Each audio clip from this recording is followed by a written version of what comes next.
د نجونو د ښوونځیو د تړل کېدو دوام د زده کوونکو او کورنیو اندېښنې.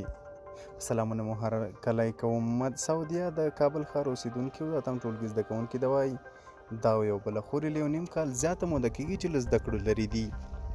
د دوی په خبره لومړی د کرونا وایروس اوس د طالبانو حکومت له زده کړو محرومې کړي دي. دوی وایي چې له 1 کال زیاته موده کېږي چې زموږ درسونه نیمایي ډېر پاتې دي او په دې توګه زموږ د راتلونکي اندېښنه په زیاتېدو ده.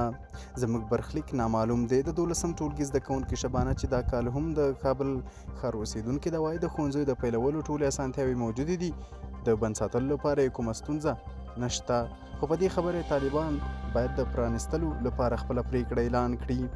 د اندېښنې په داسې حال کې دي چې په ګرمسیرو ولایتونو کې د تعلیمي کال تقریبا په بشپړېدو دی. معلومه نه ده چې کومې نجونې دا کال له زده کړو پاتې او برخلیک یې څه کېږي.